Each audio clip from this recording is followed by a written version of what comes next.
When I get ready to compete, whether it's major or it's not, I always try to focus at and look at them exactly the same. That way, there's no nerves. I always try to tell myself I've been here before. It's just another day. It's just another tournament. I started jiu-jitsu back when I was 14, and at the time I started because I'd been playing soccer for years before that, and I wanted to do something different. I had a few different issues when I was younger, I guess more with the anger issues, and I felt like I needed something else to exert my energy, and I felt like jiu-jitsu was one of the biggest things that I needed to try out. My name is Emilio Hernandez. I train out of Spring Hill, Tennessee at Tennessee Brazilian Jiu-Jitsu Academy. My head instructor is Ray Casillas. I've been training under him for about 8 years now. I started when I was 14. Perfect. I like the fact that there's always a learning aspect to it. Like, you're always going to learn something different regardless if you learn the same position over and over again. There's always something different. There's always something new, and that's what I like about it. Tell me about how you got the nickname Scramble King. What does that mean? I received that nickname from a few friends that I've met over the years competing in Houston. They finally came up with the nickname of calling me Scramble King because they said I had very good scrambles during my matches, or every match that they've seen. To, of course, start from standing and working to the takedown. I do like to, work from the standing position and then, getting the dominant position on top. But I would like to say a lot of my style does have to do with a lot of moving pretty quickly, but also just scrambling out of different positions. So that's how I kind of got the name Scramble King, and it's pretty much stuck ever since. When I'm in here at the gym training, I don't necessarily train any harder or try to hurt my teammates. It's more of I'm trying to make sure that my technique's pretty on point. So I'm drilling a lot of different positions, drilling a lot of different scenarios, and I'm making sure that I put myself in bad positions with my training partners. So I'll start in bad positions, that way I can work out of them rather than being undominant and playing my A game. Most times when I do travel for these tournaments and get ready to compete, sometimes I am by myself, sometimes I do have a few teammates with me, but I think the biggest thing that goes through my head the whole time is kind of just going back through the time that I've taken to actually get ready for the tournament, kind of think about what I want to work on and what I really want to attack. Everything's going to change, everybody's different, so I always have to be ready for what comes next, or if someone does stop a certain position, what am I going to go for after. So most times I'm literally just in my head picturing exactly what I'm very good at and what I want to accomplish, or what I want to make sure that I'm attacking. Of course, everybody likes to win. However, I'm trying to prove a statement, or I'm trying to improve myself on a daily basis. If I want to improve myself and become a better person by competing or by training, and it has helped me over the years, whether I'm going through stress, stress with college or stress with work, or just everyday stress that anybody can have. It does help me, and that's what kind of motivates me, because it puts me in a better mindset and a better mood after training each day. When I started training at Tennessee Brazilian Jiu-Jitsu Academy, probably about 8 years ago now, what I came to learn very quickly was the family atmosphere aspect about it. Ray's very big about our gym becoming a family rather than just becoming a gym where someone comes out and trains.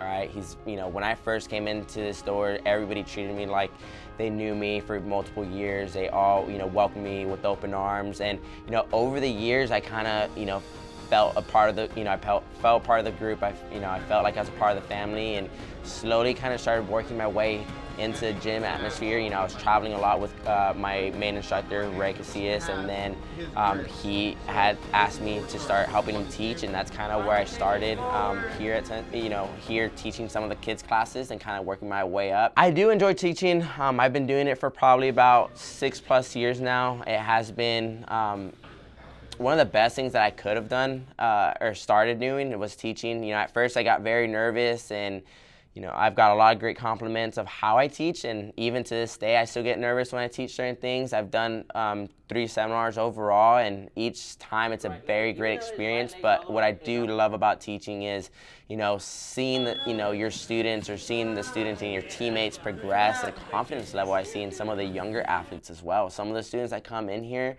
are very quiet. They're very nervous, and give them a few months, and I've seen them grow from being the very nervous kid in the class to the one who's talking the most and who's very interested in answering questions.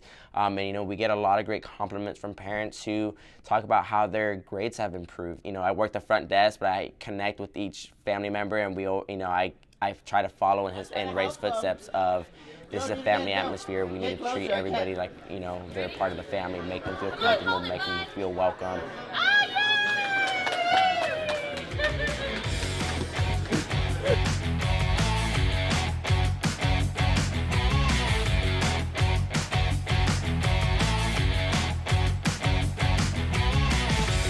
When it comes down to teaching and just training, there is a big difference. I didn't start realizing that till probably about blue belt, beginning purple belt, when I started teaching all the kids classes, and then I would teach some of the adult classes on occasion, depending on if an instructor couldn't make it. But what I did realize was, when it comes down to teaching, you have to be very precise with the movements. You have to be very on point with the positioning. But honestly, it helped me really with my jiu-jitsu, because it sharpened up my techniques. I had to focus on things that I do, and that I had to show others and what to do. So I was having to make sure that I made certain points or made key points, and make sure that they focus on these things, where it's things that upper belts do but they don't realize that we're doing. So we're having to break it down in more detail, whereas in training I come in and I just grab a partner and start getting after it. We just kind of we'll roll hard, but we're still working on technique, but we're not really thinking about it. We're kind of trying to flow through and go with the movement. Or when it comes down to my training partners, or especially if there's a few group of guys that I really try to train with, that they give me a big push. They always they motivate me to push harder and to learn, because they always come up with something different. So we'll always joke around, we'll mess around, but we all deep down inside, no matter how hard of a role we have, especially when we're getting ready for tournaments, we'll never hate each other after the round. That's the biggest thing that I do love about it. I can roll hard with my buddy Sam or my buddy Ryan, and it comes down to it, and we're literally pushing the pace, we're grinding, we're literally trying to beat the crap out of each other. However, at the end of the day, we can go back and really go, get something to eat together. We're gonna be joking after, but during the match it'll be intense. But we're always pushing each other, and I think that's what makes us, what makes our bond, or our friendship, strong. So I'm based out of Spring Hill, Tennessee, which is 45 minutes south of Nashville, and I do get a very shocked reaction, or very confused reaction, when I do mention that I am from Spring Hill, Tennessee. The first thing that they respond with is they didn't realize that Tennessee had jiu-jitsu. And most times I do of course say, yeah, there's jiu-jitsu in Tennessee, but I feel like a lot of people don't really think that there's jiu-jitsu out here, I guess because it's mainly more of a Music City area. But honestly, most of the jiu-jitsu that we see is from major cities, and a lot of people would say Nashville is not a major city yet, like places in California or New York. There's a lot of multiple world champions. I do also get to train with Dustin Ortiz, UFC fighter, and along with Bellator MMA fighter, Michael Chandler. So there is a lot of great athletes out here, a lot of great people who have made it out in the world, or they're pretty big name guys, and they're located in Tennessee. We have a lot of people in the Knoxville area as well who have trained under Bellator and in the UFC as well. But there are a lot of great people and a lot of great athletes. My overall goal in Brazilian Jiu-Jitsu is to become a black belt world champion, especially under the International Brazilian Federation. It's been one of the ultimate goals I've had since I started training, especially once I got to blue belt. One of my teammates here, he was a purple belt world champion, and honestly, I thought that was the coolest thing ever, to become a world champion and something that's not really considered to be an American sport. I train, almost 7 times a day. I am making sure I put in multiple hours, and I feel like between purple and brown is whenever I started making my stride, and that's when I wanted to make this goal of come true rather than keeping it in a dream. To become a world champion, from what I've seen, or I've seen multiple, some of my coaches become world champions, or multiple Pan Am champions. But it's the actual work ethic one. But honestly, it's the time that you put in. The more time that you put in on the mats and the more time you actually put into your drilling, that's what's gonna take. We see all these other athletes in the world who are putting multiple hours or putting multiple days in. They're getting these, different, 3 different training sessions within one day.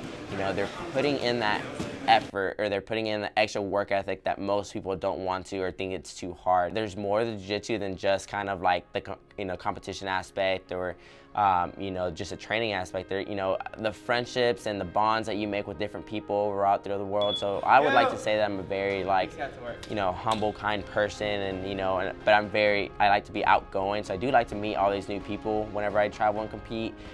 If I was going to give any advice, or if I was going to give my own input about why people should train Brazilian Jiu-Jitsu, honestly, personally for me, it did help, of course, with the anger issues I had as a kid, and I dealt with a few different depression stuff, and honestly, it helped me kind of get in a better state of mind. But it also created this outside family that I can always count on, or that were always there to cheer you up, and you made these bonds and friendships that they're always going to be there to support you regardless of what's going on in the world. And honestly, one of the biggest things that I did find was we leave our problems at the door whenever you come into the gym. All right, the gym is somewhere to be safe and somewhere to kind of get away from everything else. And honestly, I've seen a lot of people that jiu-jitsu has been very helpful for them, whether it's they want to lose weight, or honestly it's saved their life in most cases. I've known a lot of former military guys that personally jiu-jitsu has helped them move on and kind of build off of themselves and become better people. And honestly, for me, I was looking for an atmosphere that was very comforting and supportive, and it helped my mindset and get away from everything. And for others, it might help you, you build the confidence and just overall yourself, because this is going to test your limits in jiu-jitsu, and probably help you out with your life decisions in the world outside of here. But I would say that it is very helpful, and it's one of those things that give it a try, kind of see how you feel about it, and I hope that it becomes one of those things that helps you like it did me.